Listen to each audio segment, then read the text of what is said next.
ಗೋಮಾತೆಯ ಕೆಚ್ಚಲಿಗೆ ಚಾಕುವಿನಿಂದ ಇರಿದಂತಹ ಪ್ರಕರಣ ಬೆಂಗಳೂರಿನಲ್ಲಿ ನಡೆದಿದೆ. ಇದೇ ವಿಚಾರಕ್ಕೆ ಸಂಬಂಧಪಟ್ಟಂತೆ ಹಿಂದೂ ಪರ ಸಂಘಟನೆಯ ಕಾರ್ಯಕರ್ತರ ಆಕ್ರೋಶ ಜಾಸ್ತಿ ಆಗ್ತಾ ಇದೆ. ಘಟನೆಗೆ ಹಿಂದೂ ಮುಖಂಡ ಮೋಹನ್ ಗೌಡ ಕೂಡ ರಿಯಾಕ್ಟ್ ಮಾಡಿದ್ದಾರೆ. ಹಿಂದೂಗಳ ಭಾವನೆಗೆ ನೋವುಂಟು ಮಾಡುವಂತಹ ಕೆಟ್ಟ ಉದ್ದೇಶ ಇದಾಗಿದೆ, ಇದೊಂದು ಭಯೋತ್ಪಾದನಾ ಕೃತ್ಯ ಅಂತ ಹೇಳಿ ಆಕ್ರೋಶವನ್ನು ಹೊರಹಾಕಿದ್ದಾರೆ. ಕೂಡಲೇ ತಪ್ಪಿತಸ್ಥರ ವಿರುದ್ಧ ಸರ್ಕಾರ ಕ್ರಮವನ್ನು ಕೈಗೊಳ್ಳಬೇಕು ಅಂತ ಹೇಳಿ ಆಗ್ರಹಿಸಿದ್ದಾರೆ. ನಮಸ್ಕಾರ.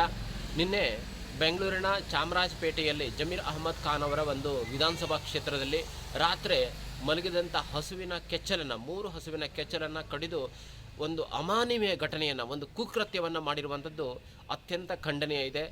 ಈ ಘಟನೆಯ ಹಿಂದೆ ಹಿಂದೂಗಳ ಧಾರ್ಮಿಕ ಭಾವನೆಯನ್ನು ನೋವುಂಟು ಮಾಡುವಂಥ ಕೆಟ್ಟ ಉದ್ದೇಶ ಇದೆ. 33 ಕೋಟಿ ದೇವತೆಗಳಾದಂತಹ ಶ್ರದ್ಧಾಸ್ಥಾನವಾದಂಥ ಗೋಮಾತೆಯನ್ನು ಇಷ್ಟು ಬರ್ಬರವಾಗಿ, ಭೀಕರವಾಗಿ ಹಲ್ಲೆ ಮಾಡಿರುವಂಥದ್ದು ಅತ್ಯಂತ ಖಂಡನೀಯ ಇದೆ. ಇದೊಂದು ರೀತಿಯಲ್ಲಿ ಭಯೋತ್ಪಾದನೆ ಕೃತ್ಯನೇ ಇದೆ.